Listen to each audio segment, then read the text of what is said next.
Se faire licencier, voir son entreprise faire faillite ou juste un projet majeur qui tombe à l'eau, c'est, on va pas se mentir, l'une des pires épreuves dans une carrière. D'un coup, la confiance en prend un sacré coup, on se met à douter de tout, de ses compétences, c'est une vraie rupture. Et pourtant, et si cette épreuve était en fait le début d'autre chose? Et si justement on essayait de voir les choses différemment? Si ce coup dur, ce moment vraiment pénible, était en fait un tremplin? C'est ce qu'on va explorer ensemble. On va décortiquer étape par étape comment transformer cette période de doute en une vraie occasion de se réinventer. Alors, par où on commence? Eh bien, avant même de penser à l'avenir, au CV, à quoi que ce soit, la toute première étape, et c'est vraiment la plus importante, c'est de gérer le choc, l'émotionnel. Parce que, soyons clairs, on ne peut rien construire de solide sur des fondations qui tremblent. Il faut d'abord, vous savez, laisser la poussière retomber. Et pendant que la poussière retombe, on ressent plein de choses. De la colère, de la tristesse, un sentiment d'injustice terrible. C'est important de se le dire, hein, c'est absolument normal. C'est même sain. Certains parlent de deuil professionnel, et l'image est juste. Toute l'identité qu'on a bâtie pendant des années, pouf, elle est remise en question. Forcément, ça demande du temps pour digérer. D'ailleurs, ce processus de digestion, il suit souvent des phases assez classiques, un peu comme les étapes du deuil. Ça commence par le déni, non, ce n'est pas si grave, puis vient la colère, après on essaie de négocier, et puis il y a la phase de déprime, pour enfin arriver à l'acceptation. Et c'est là, à l'acceptation, que tout peut recommencer. Juste savoir où on en est, ça aide déjà énormément à avancer. Ok, une fois que le tsunami émotionnel est un peu passé, on peut enfin commencer à réfléchir plus calmement. On passe de la réaction pure à la réflexion. Et attention, l'idée ici, c'est pas du tout de se taper dessus ou de chercher des coupables. Non, le but, c'est de comprendre, d'apprendre. C'est une analyse, mais une analyse constructive. Et pour que ça soit constructif, il faut vraiment faire la part des choses. C'est super important. D'un côté, il y a ce sur quoi on n'avait aucune prise, la conjoncture économique, une restructuration, bref, les facteurs externes.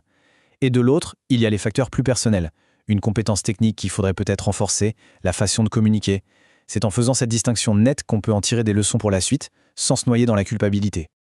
Parce qu'un échec, c'est un effet terrible. Ça nous fait tout oublier, tout le positif. C'est pour ça que cet exercice est crucial. Il faut prendre le temps de lister noir sur blanc ses réussites, toutes ses compétences, même celles qui semblent évidentes, ses qualités. C'est une façon de se rappeler, de se prouver que notre valeur ne se résume pas à ce dernier revers. C'est ça la vraie fondation pour rebâtir la confiance en soi. Bon, on a géré l'émotionnel, on a analysé objectivement, maintenant on passe à l'action. C'est vraiment le cœur du sujet, la reconstruction active. Comment on transforme concrètement cette pause subie en un investissement pour un futur pro encore plus solide? C'est là que ça devient passionnant. La confiance, soyons honnêtes, elle ne revient pas d'un coup de baguette magique. Elle se reconstruit petit à petit. Premièrement, on l'a dit, lister ses succès pour se reconnecter à sa propre valeur. Deuxièmement, se raconter une nouvelle histoire. Pas l'histoire de l'échec, mais celle de la résilience. On transforme le récit. Et troisièmement, se fixer des mini-objectifs quotidiens, tout simple. Mettre à jour son profil LinkedIn, contacter une personne. Chaque petite victoire recrée une dynamique positive. Et c'est là vraiment que l'échec devient une opportunité en or.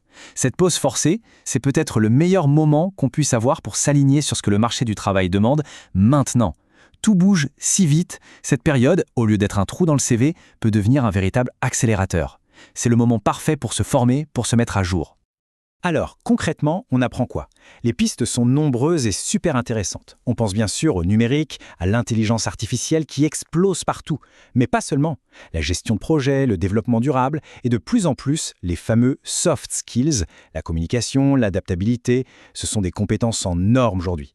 L'idée, c'est de regarder son profil et de se dire « Ok, qu'est-ce qui me manque pour être vraiment irrésistible demain ?»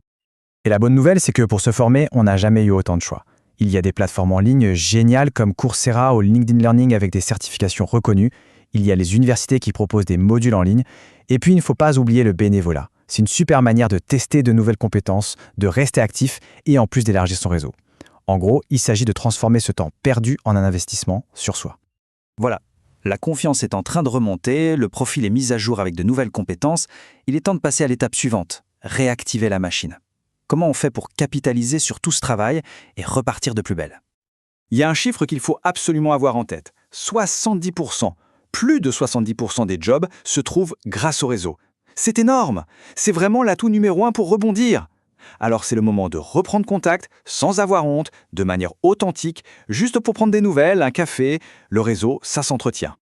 Et puis parfois, l'échec, ce n'est pas juste un accident de parcours. C'est un panneau indicateur. Un signal qui nous dit qu'on n'était peut-être pas sur la bonne route. Et ça, c'est peut-être la plus grande opportunité de toutes. La fameuse reconversion. La chance de se réorienter vers quelque chose qui a vraiment du sens pour soi. On se dit souvent « mais je repars de zéro ». Pas du tout. La clé de la reconversion, c'est ce qu'on appelle les compétences transférables. Savoir gérer un projet, bien communiquer, analyser une situation, ça ne se perd jamais. Et ça s'applique partout. Quand on comprend ça, on réalise que son expérience passée est un vrai trésor, même si on change complètement de secteur. Et ça me fait penser à cette phrase qui résume tout parfaitement. Cette épreuve, bien que douloureuse, peut devenir le catalyseur d'une transformation positive de votre carrière. C'est exactement ça. La douleur est là, on ne la nie pas, mais elle peut être le moteur d'un changement incroyable. Ce qu'il faut vraiment retenir, c'est que ce processus, ce n'est pas juste pour revenir comme avant. Non, c'est bien plus que ça. C'est une montée en puissance. On en sort plus fort, on se connaît mieux, on a de nouveaux outils dans sa boîte. Bref, on est mieux équipé pour tout ce qui va arriver. Au final, tout se résume à ça. L'échec a tourné une page du livre, c'est un fait, mais la page suivante est blanche, et c'est à chacun de décider ce qu'il va écrire dessus. Ce n'est pas la fin de l'histoire, c'est juste le début d'un nouveau chapitre. Et qui sait, c'est peut-être le plus passionnant de tous.